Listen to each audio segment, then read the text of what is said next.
Hello students, once again welcome in our channel Adarsh Tiwari maths वाला। तो देखिए, आज हम क्लास 12th की नई सीरीज स्टार्ट कर रहे हैं। पहला चैप्टर स्टार्ट करेंगे मैट्रिसेस। ये बोर्ड स्टूडेंट के लिए और प्लस जो यूपी टीयू की तैयारी कर रहे हैं उन स्टूडेंट्स के लिए ये ज़्यादा महत्वपूर्ण होगा। ठीक है स्टूडेंट्स, तो स्टार्ट करते हैं। सबसे पहले चैप्टर मैट्रिक्स, या आपने बोर्ड में पढ़ रखा होता है और जो 12th में पहुंचेंगे पढ़ेंगे उनके लिए स्टार्ट यहीं से करा जाता है। तो स्टार्ट करते हैं। क्या है मैट्रिक्स? क्या होती है matrix? Is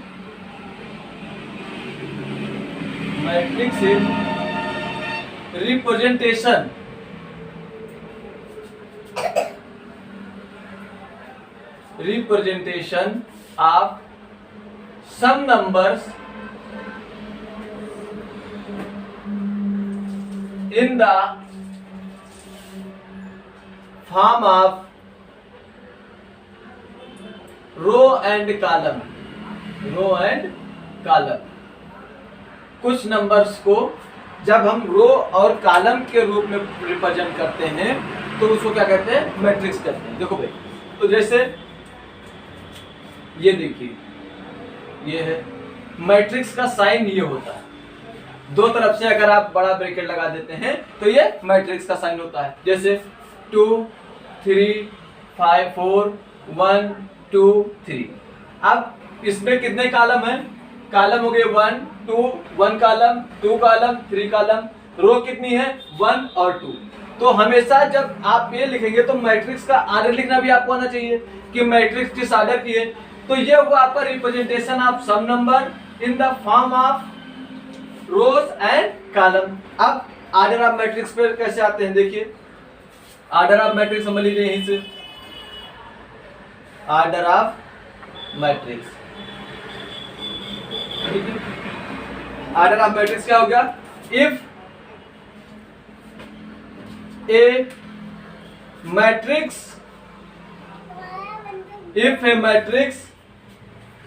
have m number of rows and n numbers of columns,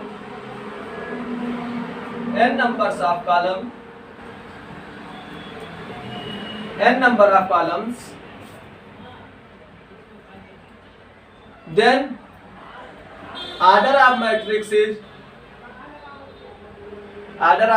is किस ऑर्डर की होगी? बताइए।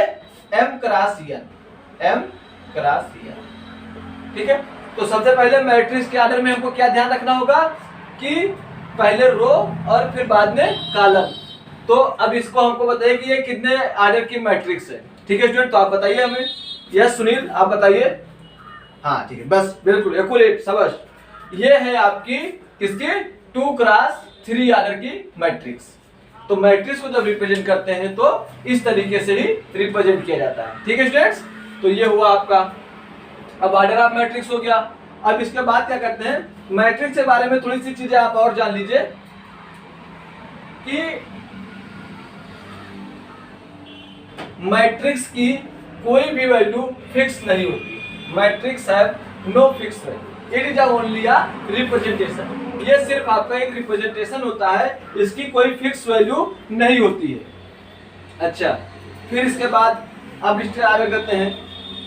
कई जगह आप लिखा हुआ देखते हैं AIJ,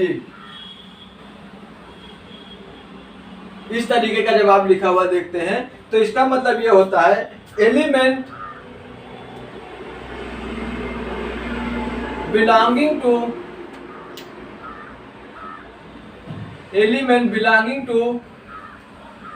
ith row and jth column. ठीक है, इसका सिंपल मतलब क्या होता है कि जो एलिमेंट है वो किस रो का? आई रो का है और jth कॉलम का है। मतलब पहले रो लिखा जाता है फिर कॉलम लिखा जाता है। जैसे आपसे कह दिया जाए एलिमेंट 1, मतलब जैसे लिखा जाए A13, तो इसका मतलब क्या होगा? Element of first column, first row and third column. अब कैसे, ये देख लीजिए, इसको रिप्रेजेंट कैसे करते हैं। देखिए ये होता है आपका A11, A12, A13, A21। अब देखिए ध्यान देखिए A22, A23। अब देखिए यहां से तो A11 मतलब A I की वैल्यू भी 1 है और J की वैल्यू भी 1 है। A12 I की वैल्यू 1, J की वैल्यू 2। ये आपका एक रिप्रेजेंटेशन हो जाएगा। ठीक है फ्रेंड्स, तो ये हो गया आपका। अब जैसे आपसे पूछा जाए कि right a 2x2 matrix in general form, आपसे क्वेश्चन दिया गया right 2x2 matrix in general form, तो क्या दिक्कत है भाई, 2x2 मैट्रिक्स हमको लिखनी है इन जनरल फॉर्म। तो जनरल फॉर्म में कैसे लिखेंगे, देख लीजिए आप, बिल्कुल इजी तरीका है। तो हमको मैट्रिक्स लिखनी है कितने क्रॉस की, 2x2 की। तो इसको कैसे लिखेंगे, सीधा लिखिए, ए मान लीजिए आपकी मैट्रिक्स का नाम है, तो 2x2 की लिखनी है, मतलब 2 रो है और 2 कॉलम है। तो ये कितना हो जाएगा, A11, A12, A21, A22। बस हो गया आपकी जनरल फॉर्म हो गया किसकी, 2x2 मैट्रिक्स का। फिर ऐसे हमको लिखनी है 2x3 मैट्रिक्स, हमको मान लीजिए लिखनी है 2x3 की मैट्रिक्स लिखनी है किसमें, जनरल फॉर्म में। तो इसमें क्या दिक्कत होगी आपको, इसमें भी आप A मान लीजिए, उसने पहले से क्या दे दिया है कि रो आपके पास कितनी होंगी 2 और कॉलम कितने बनेंगे 3। तो क्या दिक्कत है, स्टार्ट कर लीजिए, A11, A12, A13। भाई कॉलम आपने 3 हो गए, 1 2 3 कॉलम हो गए। अब रो देख लीजिए, तो A21, A22, A23, ये आपका हो गया। तो ये देखिए 2 रो हो गई और कितने कॉलम हो गए, 1 2 3 कॉलम हो गए। तो मतलब 2x3 की मैट्रिक्स आपकी कंप्लीट हो गई जनरल फॉर्म में। ठीक है, अब इसके आगे देखते हैं। तो इसको अगर रिप्रेजेंट करना होगा तो आप कैसे लिखेंगे, ये देख लीजिए, इसको ऐसे लिखेंगे A I J ऐसे करके और फिर लिख देंगे इसे 2x3। ठीक, जो इसका मेन रिप्रेजेंटेशन होगा वो आपको ऐसे लिख के दे देगा, तो आपको इस फॉर्म में भी लिखना पड़ सकता है। ठीक है, अब देखिए, अब एक नया तरीका देख लीजिए आप, नया क्वेश्चन किस तरीके से आपके एनसीईआरटी में दिया गया उसको देखिए।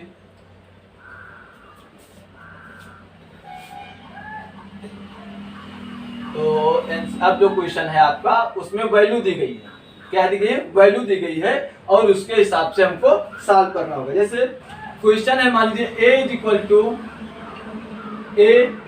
AIJ और यहाँ पे दिया है 2x3 की मैट्रिक्स दिया है, या इसको हम कर लेते हैं 3x3 की मैट्रिक्स कर लेते हैं। और फिर वहां पर उसने दे दी है AIJ is equal to 3i minus 4j, ठीक है, या 3i माइनस 2j। ठीक है, ये वैल्यू आपको दे दी गई है। तो और हमें इसकी मैट्रिक्स बनानी है, तो हाँ, राइट द मैट्रिक्स, हमें इस जो वैल्यू दी गई है इसके बेसिस पे हमें मैट्रिक्स लिखनी है। तो क्या दिक्कत है भाई, बिल्कुल सिंपल तरीका है। अब देखिए, तो सबसे पहले हमें पता है उन्होंने क्या कहा है कि मैट्रिक्स बनानी है हमें 3x3 की, तो हम जनरल फॉर्म में लिख लेते हैं A11, A12, A13, फिर A21, A22, A23, फिर A31, A32 और A33। यह हमको मिल गई क्या, जनरल जो मैट्रिक्स बनेगी 3x3 की, वो हमको मिल गई। अब हमें इसमें वैल्यू रखते चले हुए जाना है। तो A11 की वैल्यू आप कैसे निकालेंगे, मतलब I की वैल्यू भी 1 और J की वैल्यू भी 1, तो कितना हो जाएगा 3x1 माइनस 2x, मतलब 3 × 1 माइनस 2 × 1, इसकी वैल्यू हो गई 1। ऐसे A12 की वैल्यू कितनी हो जाएगी, 3 × 1 माइनस 2 × 2, ये हो जाएगी -1। फिर देखिए A13 की वैल्यू कितनी हो जाएगी, 3 × 1 माइनस 2 × 3, ये कितना हो जाएगा -5। ये हो गई आपकी फर्स्ट रो की पूरी जो वैल्यू रखनी है हमको, वो हो गई। फिर ऐसे देख लीजिए A21, A22, A23, तो इसकी वैल्यू निकालेंगे तो कितना हो जाएगा 6 माइनस 2 इज इक्वल टू 4। फिर 6 माइनस 4 इज इक्वल टू 2, फिर कितना हो जाएगा 6 माइनस 6 इज इक्वल टू 0। ठीक है, ए हो गया A23। फिर देख लीजिए A31, A32 और A33। भाई ये सब आई जे ही तो लिखा है, आई जे। भाई आई जे की जगह क्या आ गया, नंबर आ गया आपका, तो नंबर की वैल्यू रख देंगे वहां पे। तो हो जाएगा क्या 3 क्रॉस 3 माइनस 2 क्रॉस 1, तो कितना हो जाएगा 9 माइनस 2 7। फिर ऐसे 3 क्रॉस 3 माइनस 2 क्रॉस 2, ये हो जाएगा 5। फिर 3 क्रॉस 3 माइनस 2 क्रॉस 3, ये हो जाएगा आपका 3। ठीक है फ्रेंड, अब क्या दिक्कत है, सीधे वैल्यू रख लीजिए। ए बराबर आपने यहाँ माना था, तो ए बराबर वैल्यू मान के सीधा सीधा रख दीजिए। A11 की वैल्यू 1, A12 की वैल्यू -1 और ये -5। फिर उसके बाद A21 की वैल्यू 4, A22 की वैल्यू 2 और A23 की वैल्यू 0, फिर 7 5 और 3। ये आपकी मैट्रिक्स हो गई। इस तरीके का क्वेश्चन बोर्ड में अक्सर पूछा जाता है आपका 2 नंबर में। ठीक है फ्रेंड, तो ये हो गया आपका। अब इसके आगे जनरल क्वेश्चन आपका क्या बनता है वो देख लीजिए। अब आप अपनी एनसीईआरटी बुक खोलिए और उसमें फर्स्ट चैप्टर जो फर्स्ट एक्सरसाइज है उसमें आपको सबसे पहले तो आपको आना चाहिए कि नंबर्स आप उसमें बता रखा है उसने कि टोटल कितने तरीके की जो मैट्रिक्स आप लिख रहे हैं उसमें टाइप्स ऑफ मैट्रिक्स भी उसने डिफाइन कर दिया है। तो हम लोग क्यों ना टाइप्स ऑफ मैट्रिक्स भी पढ़ लेते हैं थोड़ा सा। जैसे आपका क्वेश्चन नंबर 4 बता दिया जा चुका इसी तरीके का है। फिर ऐसे ऑर्डर ऑफ मैट्रिक्स पहला क्वेश्चन वो भी आपको बता दिया गया है। Find the X Y Z of the following matrix. ठीक है, कोई दिक्कत नहीं है। अब देखिए स्टार्ट करते हैं। ये हो गया। इसके बाद थोड़ा एक दो क्वेश्चन आपको बता दे रहे हैं जो very important for your competitive exam के लिए हैं, उनको देख लीजिए। कॉम्पिटिटिव एग्जाम के लिए क्वेश्चन ऐसे कैसे आते हैं। Find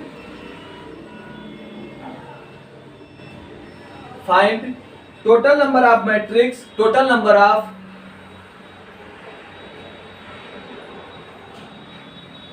numbers of 2 cross 2 matrix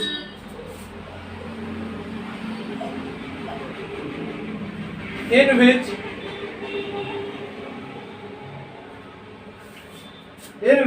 elements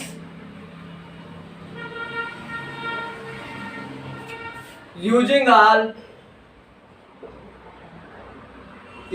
कितने एलिमेंट्स को 0 1 2 3 एग्जैक्टली वंस, मतलब इनको एक बार यूज करके आप कितनी मैट्रिक्सेस बना सकते हैं। ठीक है, तो इसका सीधा आंसर होगा जब इस तरीके एग्जैक्टली 1 यूज करने की बात आएगी तो आप जितने भी नंबर दिए होंगे मैट्रिक्स का उसका फैक्टोरियल कर दीजिए। 1 2 3। भाई 2 क्रॉस 2 के मैट्रिक्स का मतलब क्या हुआ, 4 मेंबर आपके बनेंगे, 1 2 3 4 ऐसे मेंबर बनेंगे, तो उनको 4 फैक्टोरियल आपको लेना। और फैक्टोरियल का मतलब तो आप बहुत अच्छे से जानते होंगे क्या, 4 क्रॉस 3 क्रॉस 2 क्रॉस 1, मतलब आपकी 24 मैट्रिसेस आपकी इस तरीके की बनेंगी। ठीक है फ्रेंड्स, तो ये हो गया आपका। फिर इसके बाद क्या करते हैं, फिर इसके बाद आपको स्टार्ट करते हैं क्या, टाइप्स ऑफ मैट्रिक्सेस से। फिर क्या करते हैं, टाइप्स ऑफ मैट्रिक्स से। ठीक, ये इंपॉर्टेंट क्वेश्चन है। फिर टाइप्स ऑफ मैट्रिक्स में स्टार्ट करते हैं।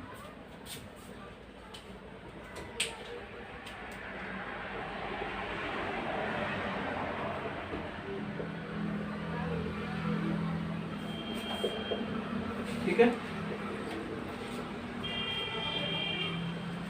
टाइप्स ऑफ मैट्रिक्स से स्टार्ट करते हैं। तो देखिए जो सबसे पहले तरीके की हमारी मैट्रिक्स है वो होती है रो मैट्रिक्स।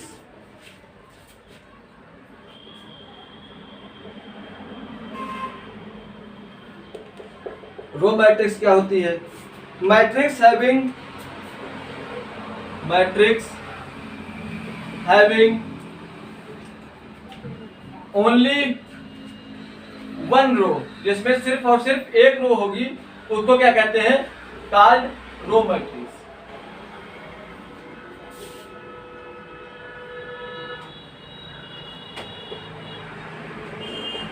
ठीक है, जैसे देख लीजिए, इसको क्या करते हैं, इसको रिप्रेजेंट करते हैं कैसे,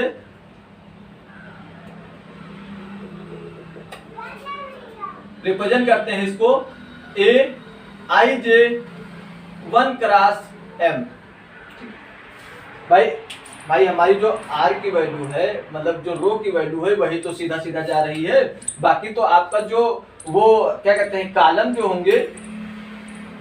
होंगे उससे तो यहाँ मतलब नहीं जाएगा आपका। रो आपको देखते हुए चलना है कि जो हमारी जाएगी वो सिर्फ सीधे रो में से चली जानी चाहिए, ऐसे ऐसे ऐसे, मतलब सिर्फ जो बढ़ेगा वो ऐसे आपका बढ़ता हुआ ऐसे चला जाएगा। ठीक है, तो आपका एक ये हो गया। फिर इसके बाद स्टार्ट करते हैं क्या, रो मैट्रिक्स के बाद स्टार्ट कर दूसरी आती है कॉलम मैट्रिक्स।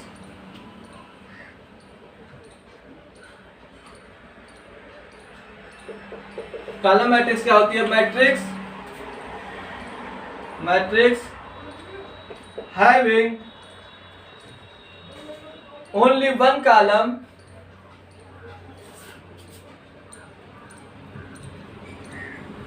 कॉलम मैट्रिक्स, जिसमें सिर्फ एक कॉलम हो उसको क्या कहते हैं, column matrix.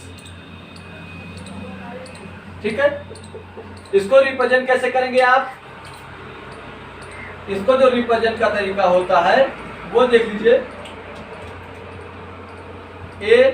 Aij M cross 1।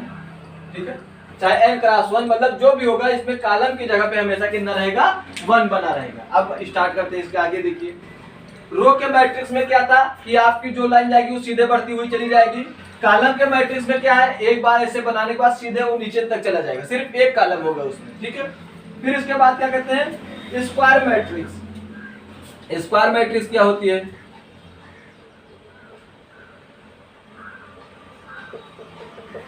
Square matrix होगी आपकी मैट्रिसेस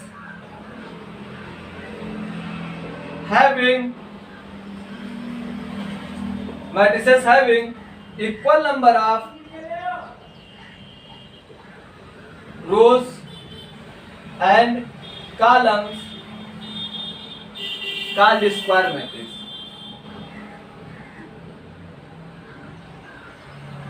स्क्वायर मैट्रिक्स,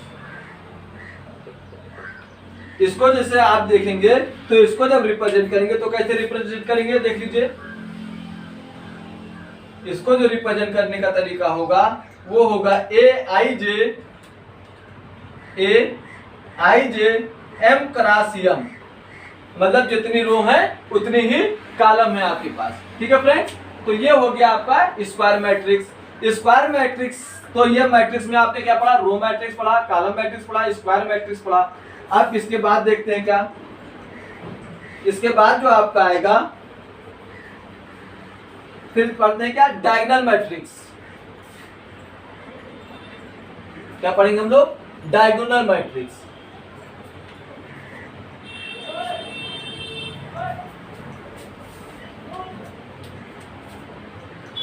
नंबर डाल दीजिए 1 2 3 4। 4 पे क्या है, diagonal matrix.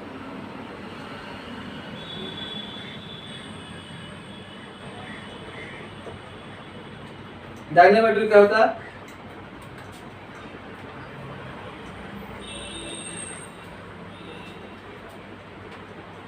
Matrices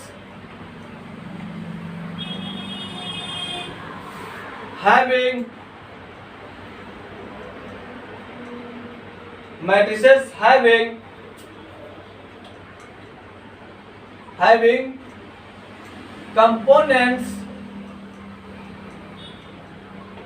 whose all elements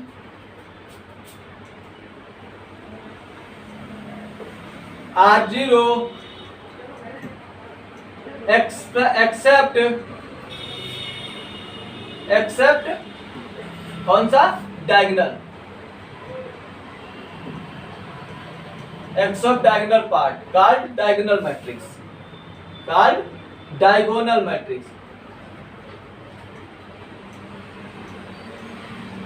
ठीक है।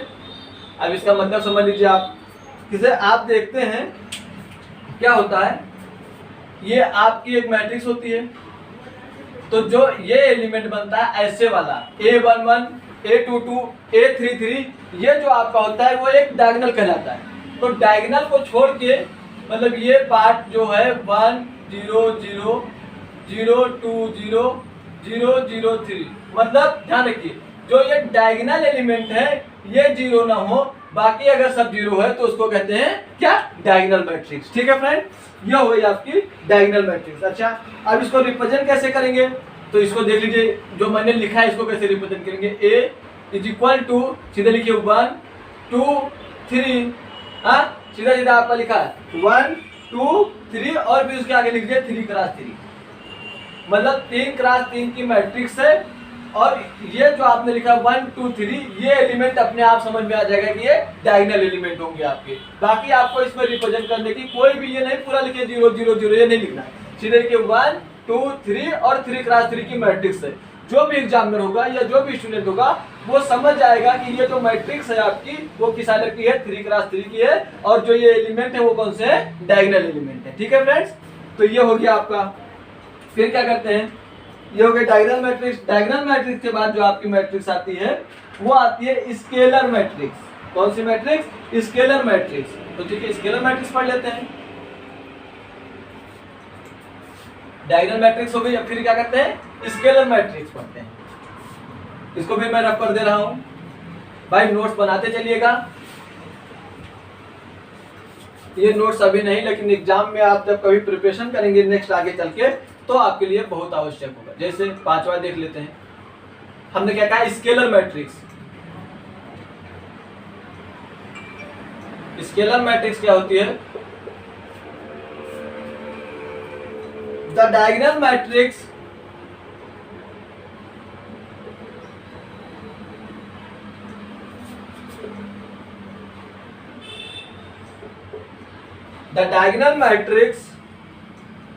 in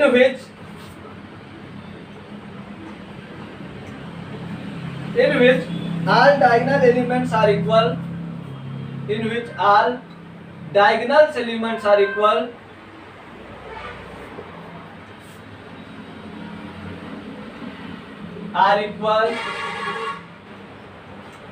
called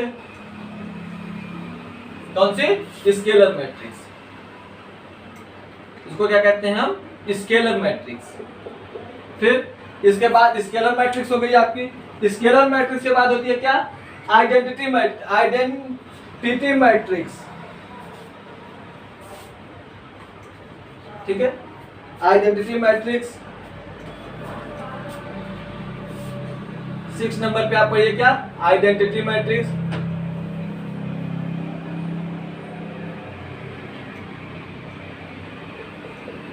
आइडेंटिटी मैट्रिक्स क्या होती है, the diagonal matrix in which all diagonal elements are 1। ठीक है, तो आप समझिए ऑल डायगोनल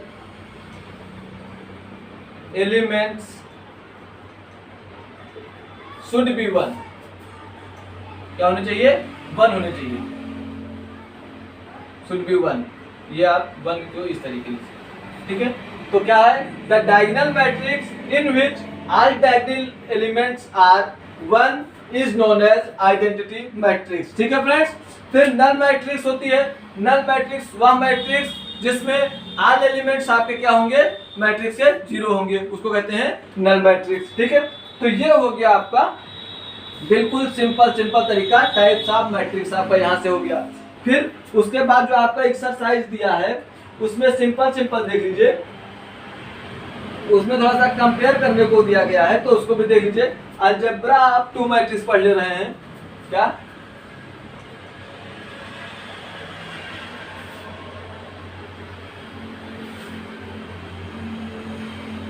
भाई देखिए फर्स्ट लेक्चर है, बेसिक बनाना बहुत जरूरी है, इसलिए मैं इस तरीके से आपको आराम से बिल्कुल पढ़ा रहा हूं। ठीक, अब क्या करते हैं हम लोग, पढ़ते हैं क्या, अलजेब्रा ऑफ 2 मैट्रिक्स।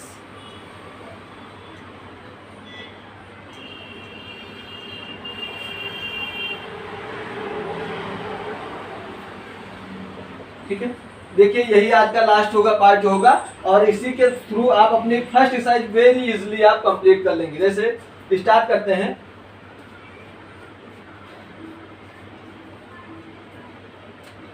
अब उसमें देखिए कि अलजेब्रा आप टू मैट्रिक्स आप तभी लगाएंगे जब दोनों मैट्रिक्स का रो मतलब दोनों मैट्रिक्स का आर्डर आपके पास सेम होगा, तभी आप अलजेब्रा ऑफ टू मैट्रिक्स का यूज करेंगे in case of addition and subtraction. जैसे आप देख लीजिए क्वेश्चन आपको इस तरीके का देगा।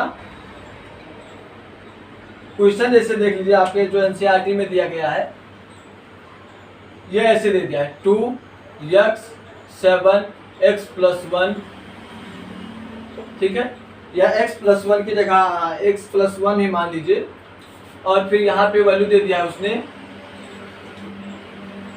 3, फिर यहाँ पे भी उसने लिख दिया क्या,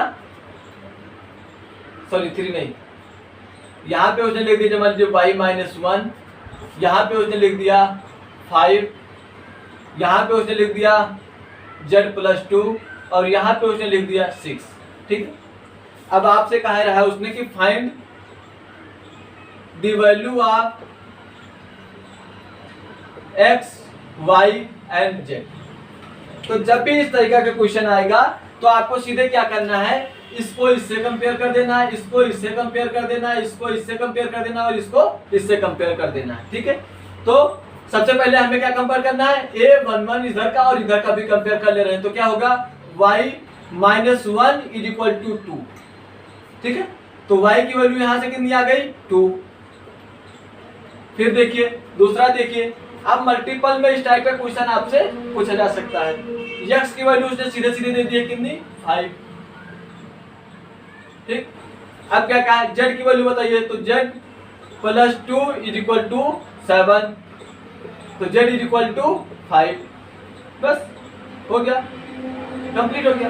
इस तरीके का क्वेश्चन अब इतना इजी होता है भाई। अब इसमें आगे क्या बताएं। हाँ, एक चीज ध्यान रखिएगा कि जहां पे भी ये इस तरीके का क्वेश्चन होगा वहां पे दोनों तरफ का आर्डर आपका सेम होना चाहिए, तभी वो ये आप एप्लीकेबल कर सकते हैं। आर्डर सेम नहीं होगा तो इस तरीके का मेथड वो नहीं दे सकते हैं। हाँ, मल्टीप्लिकेशन और डिवीजन में अलग का मैटर है, वो आगे कराएंगे, लेकिन एडिशन में और सब्ट्रैक्शन में आर्डर हमेशा सेम होगा। जैसे अगला एक क्वेश्चन आप और देख लीजिए, आपके एनसीईआरटी का मैं कराए दे रहा हूँ।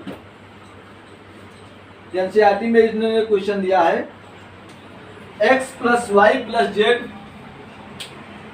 जो उन्होंने क्वेश्चन दिया है उसको देख लीजिए, x + y + z, फिर उन्होंने कहा है क्या x + z, और एक कहा है y + z, ठीक है, x + z और y + z। इसकी वैल्यू उन्होंने दे रखी है कितनी 9, 5 और 7, ठीक है, और हमें पूछा x और y और z की वैल्यू बताइए, ठीक है। तो क्या दिक्कत है भाई, यहां से देखिए x + z की वैल्यू उन्होंने दी है 5 और y + z की वैल्यू उन्होंने दी है 7, ठीक है। यहाँ पे आइए, अगर हम दोनों को सेपरेट कर ले रहे हैं यहाँ से यहाँ पे, तो देख लीजिए ये क्या हो जाएगा, ये यहाँ से कैंसिल हो जाएगा, यहाँ पे आएगा x - y = -2, ठीक है। ये आपको एक इक्वेशन मिल गई। अब यहाँ से देखिए, यहाँ से हम क्या करते हैं, x की वैल्यू निकाल लें या y की वैल्यू निकाल लें, तो y = आ गया हमारा x + 2, ठीक है। y की वैल्यू में क्या मिल गई x + 2।